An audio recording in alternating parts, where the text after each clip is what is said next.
This is your second marriage. Yeah. What is different in this marriage versus, say, your first one at this point?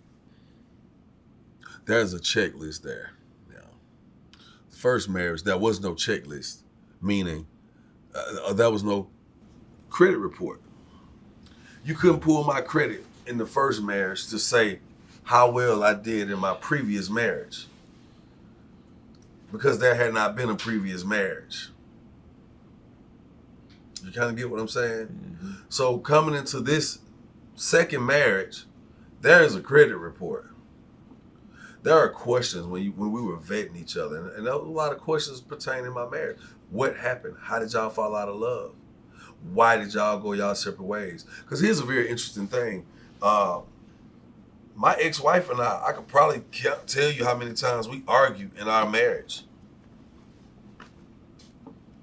And sometimes when I think about that, my level of maturity makes me sit back and recollect. And I start asking myself, was it that bad? Because it really wasn't. We didn't have a lot of conflict. I just think over time we grew apart.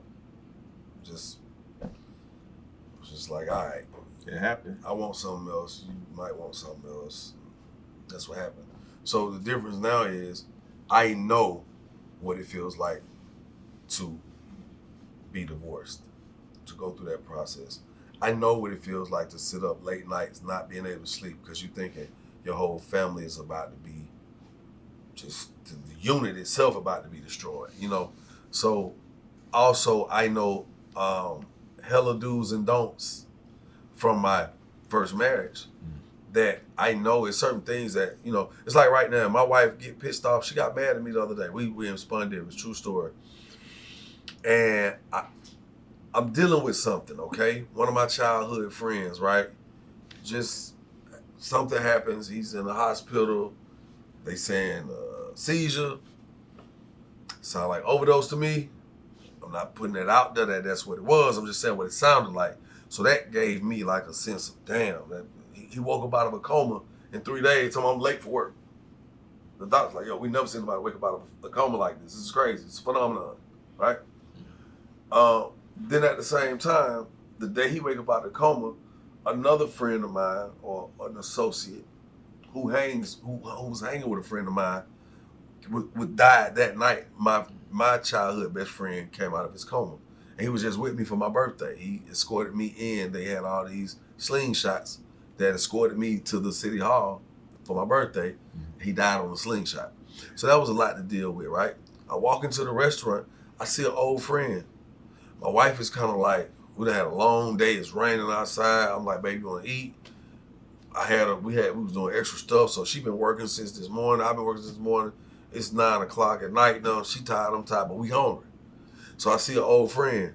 So she's like, where we going? The old friend say, hey, y'all. I'm like, what's up? So she like, The old friend is a female. Oh. She's a female, a woman. Okay. She's a woman. Mm-hmm. And she said, so y'all just gonna act like y'all don't know each other? And okay. So I was like, I spoke. You don't want to speak. She was like, oh, okay, that's cool, that's fine. So I'm like, so I'm feeling some kind of way. So the lady walks up, she said, you know what? I'm gonna put y'all over here in the private area. I said, cool. I walk in, this young lady said, Jock. I'm looking, I'm like, oh, who is this? She said, you don't remember me? I'm like, She said, you sure you don't remember me? My wife head went around like, who? I'm like, who are you? She said, Larry, Mary, Chris, Kim. So she said that. I'm like, oh, you talking my childhood best friend, Larry, Steve. But I don't know who you are. She said, oh, I'm his brother, Chris's wife. I said, oh, okay. Hey, man, how's everybody doing? She goes, yeah, you know, Chris is in law enforcement now. And by the way, they found the killer to Steve after 20 years. So I'm hearing some crazy, so everything that's happening at one time. So she telling me, I'm like, well, how? So I sit down at the table and I'm frustrated. I'm going through something. So to bring it back in, she's sitting there, it turns into a situation. We get into it. I don't even know how we got into it. I say, you know what? I'll be back. Ordered the food. I walked out, went to the store, Ask me what I got from the store. What? Nothing. I just You need to walk. I needed to walk, but I drove. Yeah. I pulled back up. I pulled in the front, in the other parking lot, and I sat down. She said, "Well, you could leave our Uber." I said, "No way I would leave you." I said, "I'll leave you the car, not Uber." And I said, "But then there's no way I'm supposed to leave my wife because we have a misunderstanding out here outside. Even though we both may come off safe, but if anything happened, I never get over this." So that in itself brought me back. It zeroed back out. I had to ask what I'm going through and how am I going to deal with this in the most effective manner I can without it causing more conflict. We got in the car. We didn't say anything all the way to the house. We got to the house. We hopped in the shower. That water broke the silence. That intimate moment broke the silence. And from that moment on, you couldn't tell we had any issues this whole night. Because it got bad. Like, it was like about to be a real argument. And we don't do that. So I just think sometimes, man, when you find yourself in these spaces with your person that you love, you say you love, you got to really go back and channel that moment to ask yourself, how did you even end up here? Why were you willing to commit? Why are you committed? Why is she committed? What was the great part of this bond, this divine union? Why are we here? And you got to figure that shit out and get back to that space. So that moment, you don't have to question anything else that you're feeling.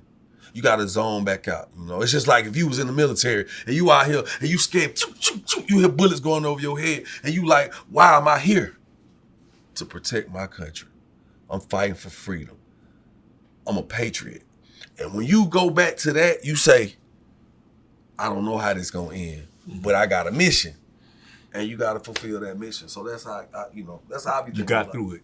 Got through it. Let me ask you this real quick, because obviously... Sorry for being long-winded, man, but when I be getting into the moments, I have to get that point out. It's Take a understandable. little longer sometimes, you feel me?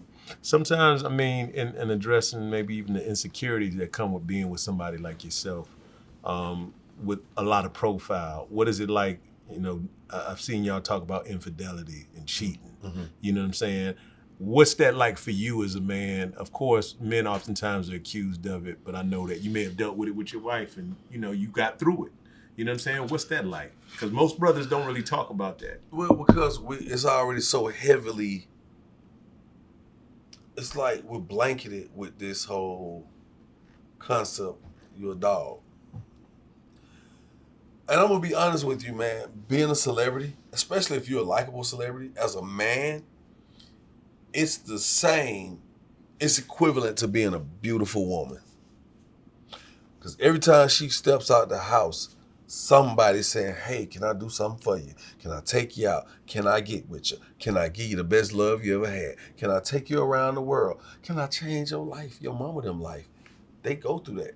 So as a celebrity, as a male celebrity, when you step out and people see like you you look like you successful, people might not even really want you. They just may be in the mood to flirt with the idea of experiencing your lifestyle.